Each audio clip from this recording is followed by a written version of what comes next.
آگے اس ملک کو آپ جس انارکی کی طرف لے کے جا رہے ہیں، اگر آپ اس انارکی کا واضح مثال اس پارلیمنٹ کے ساتھ کیا ہوا؟ سب لوگوں کو پتہ نہیں ہے کہ یہ پارلیمان کی لڑائی تو نہیں تھی، یہ لڑائی تو کہیں اور کی تھی، لیکن اس کا شکل جو ہے نا اس پارلیمان کے اندر ظاہر ہو گیا۔ جناب اسپیکر، ہمیں اب واضح لائے عمل، اگر اس ملک کے لیے اور اس عوام کے لیے کچھ کرنا ہے تو ہمیں واضح لائے عمل اختیار کرنا ہوگا، کیونکہ جو بھگتنا تھا وہ مسلم لیگ نون نے بھی بھگت لیا، جو دیکھنا تھا وہ پیپلز پارٹی نے بھی دیکھ لیا، اور مظلوم قوموں کے تو جسموں پہ سے یہ چیزیں گزر رہی ہے۔ جناب اسپیکر،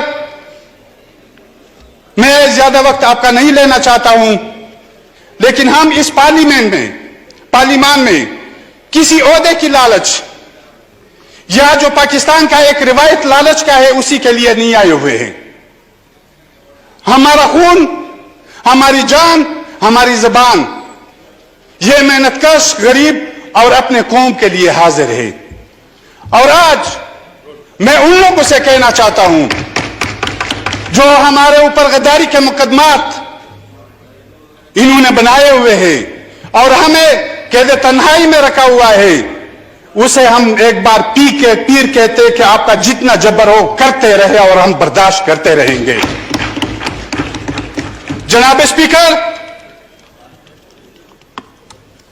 ابھی جو ہماری سرحدات پر ایک بہت بڑی جنگ کے بادل منڈلائے جا رہے ہیں، اور میرے خیال میں یہ ان سب جنگوں کی ماں ہے، کیونکہ افغانستان میں دنیا کے جتنے گروپس ہیں انہوں نے سب نے اپنے اڈے بنائے ہوئے ہیں، اور مجھے بھی یہ عجیب سا لگتا ہے کہ بعض لوگ جب عدم اعتماد سے سامراج کا کوئی ذکر نہیں ہوتا ہے، برطانوی استعمار کا کوئی ذکر نہیں ہوتا ہے، جب عدم اعتماد آیا جاتا ہے تو برطانوی استعمار کا اور امریکی سامراج کا ذکر کیا جاتا ہے، اور وہ لوگ انقلاب کی باتیں منہ سے تو اچھی لگتی ہے لیکن پریکٹیکل انقلاب بہت مشکل ہے۔ جناب اسپیکر، وہ لوگ جو برطانوی استعمار اور امریکہ کے سامراج کے کہتے ہیں کہ ہمارے خلاف سازش کی گئی اور آنے والے وقت میں ہم ان کا مقابلہ کریں گے، لیکن جناب اسپیکر وہ تو کسی کے ایک موقع سے ہی ڈیر ہو گئے، ایک موقع بھی برداشت نہیں کر سکے کہ وہ ڈیر ہو گئے۔ جناب اسپیکر، ہمیں ہر چیز کو اسی ریاست کے عوام کو اور ریاست کے اداروں کو اپنی آئینی حدود میں رہ کر یہاں پہ اس ملک کے لیے اور اسی پارلیمنٹ میں اپنے عوام کے لیے کام کرنا ہوگا۔ جناب اسپیکر، میں آخر میں ایک بات وضاحت کرتا ہوں، شاید کچھ پریشر بھی ہو لیکن ہمیں بھی باتیں کرنی پڑتی ہے کیونکہ ہم ان حالات ہمیں سامنا کرنا پڑ رہا ہے، اور یہی ایک واحد فورم ہے جس پہ ہم اپنی آواز موجودہ دور میں ان لوگوں تک پہنچا سکتے ہیں۔ جنرل باجوہ نے پہلے کچھ صحافیوں کے ساتھ مل کے جب میرے متعلق سوال کیا تھا تو اس نے کہا تھا کہ کوئی ٹرانسپورٹ کا مسئلہ ہے۔ جناب اسپیکر، جب یہاں اسی فلور پہ بلاول بھٹو زرداری نے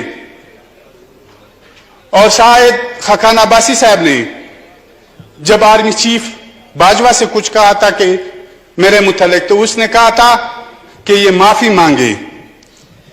پھر لمز یونیورسٹی لاہور میں سوال و جواب کے سیکشن میں کچھ طلبہ نے سوال کیے تھے میرے متعلق، تو اس نے کہا کہ اس کے آرمی کی پراپرٹی کے متعلق کچھ کیسز ہے۔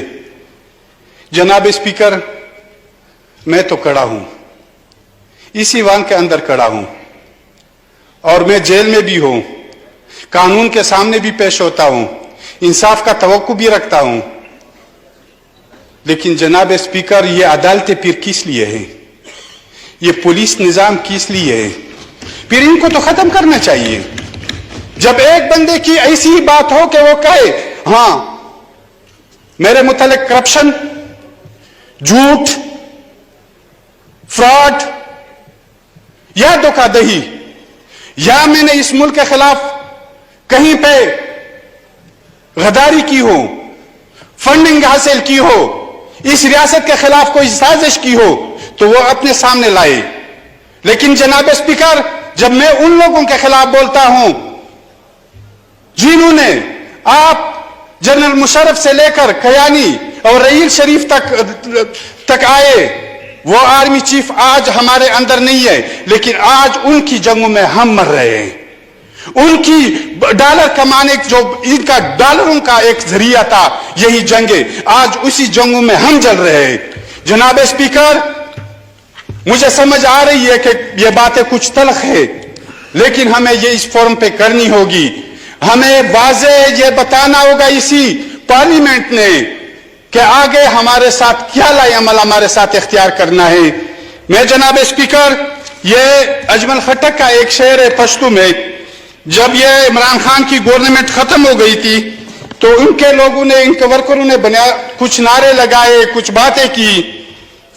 ننٹول اولس داغے محبوبہ سندروائی, ننٹول اولس داغے محبوبہ سندروائی, خٹک چیبا دجان سر جڑل کلا نکلا. اس کا میں اردو میں ترجمہ کرتا ہوں. آج پوری دنیا اسی محبوبہ کے گیت گا رہی ہے, آج پوری دنیا اسی محبوبہ کے گیت گا رہی ہے جب خٹک رویا کرتا تھا اپنے آپ کے ساتھ کبھی نہ کبھی. Thank you. تو ہم یہ کہتے ہیں کہ ہمیں تو ان نعروں کی وجہ سے کہ آپ ٹھیک نہیں ہے. جناب اسپیکر, ان کے ساتھ کیا کرنا ہے جو انہوں نے لا کے یہاں پہ بٹھایا تھا.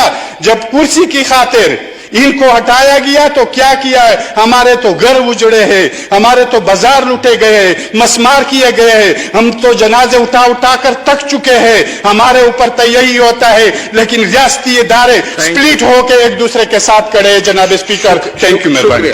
شکریہ.